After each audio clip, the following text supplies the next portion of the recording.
5 questions with Jay Lethal here at Southside Speed King 2. Jay, firstly, welcome to the UK. Thank you. Yesterday was a little cold, and I live in Florida, so in the States, Florida is very warm, always about 85 to 90 degrees. So yesterday was a little cold, but as you can see, today it's much warmer, and I'm feeling good.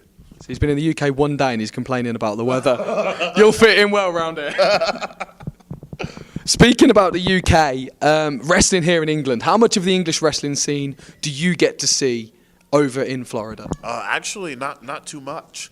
But luckily with the good graces of YouTube and such like that, I can see quite a bit of it. And I'm really good friends with some of the hometown guys here, like Doug Williams and Nigel McGuinness, who we just saw not too long ago. So to answer your question, I don't get to see too much.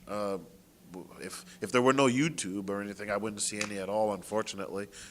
What advice would you give a British wrestler who's trying to break into the big time, to achieve the levels you've achieved?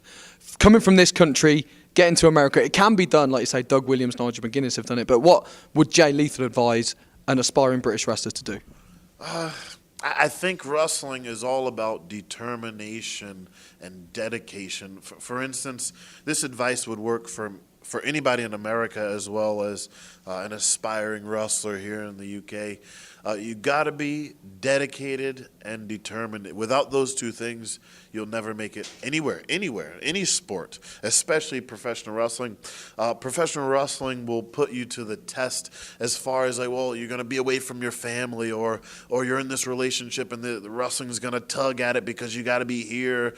And especially with, some of sorry, but there's some crazy broads out there, and like if you're in a relationship and vice versa, if the girl is in a relationship with a crazy guy, and like in wrestling, women are surrounded by guys because they're put in the spotlight, and much so the male wrestlers are put in this spotlight, so a lot of times they're surrounded by female fans, and it can be a little tough on the personal life. So it's that dedication and determination. You have to know there's a life outside of wrestling, and you have to take care of that life while you take care of the professional wrestling life. Otherwise, they'll all join into one, and it'll be a big disaster, and you don't want that to happen. So, I mean, the two things you need, dedication and determination.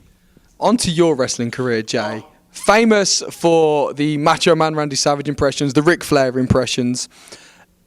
Is there a part of you that wishes you didn't achieve the success? Will you achieve the success by being Jay Lethal as opposed to impersonating icons like those two? No, not at all. And it's funny. I think to myself, when I think of the Black Machismo that I did, I thought that character was awesome, and Black Machismo was so comfortable in the ring. And he was a character, and you knew everything about him. And then I did the Ric Flair impression, and he was so comfortable in the ring, and he was like Ric Flair. But Jay Lethal, for a while I thought, I'm not that comfortable being me. I'm very comfortable being somebody else, and it took being somebody else to become comfortable with being Jay Lethal. So, no, to answer your question, I'm just glad overall that I've reached the status, or I've done what I've done in this wrestling business so far. I could have been the new Doink the Clown. I'm just happy wrestling. So the fact that I've reached any of this status, I'm just glad it happened. It doesn't matter to me how it happened. I'm just glad it did.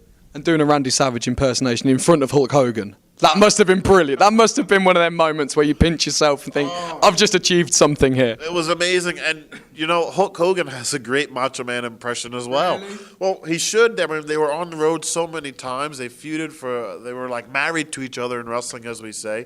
But, yeah, he had a great one. Yeah, but when I was doing the impression for the Hulk Hogan, all I could think of was my brothers are at home watching this on television. It's out of this world, It's crazy.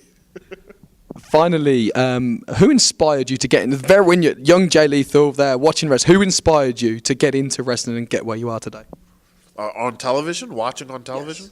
Yes. There's 3 people. Everybody knows Ric Flair. Everybody knows the Macho Man Randy Savage. But the third one that not too many people know this, and it had a big impact on me, was Chris Benoit. And I remember the first time I saw a snap suplex. WCW was on. My brother had left the room. I was laying on the bed. I had no idea who Chris Benoit was or his opponent. And I remember looking up at the television screen, and he gave somebody the quickest snap suplex I've ever seen in my life. And I said, oh, and my brother was gone, so I couldn't ask him, who is this? What's going on? What was that move? But I knew right then and there, I love the Macho Man, I love Ric Flair, but something about that snap suplex Chris Benoit did, it hooked me. And I knew right then and there, as if I didn't know when I watched Savage and Flair, that solidified it for me. That's when I knew this is what I want to do. Jay Lethal, thank you very much for those 5 questions. And good luck today in the Speed King tournament. Oh,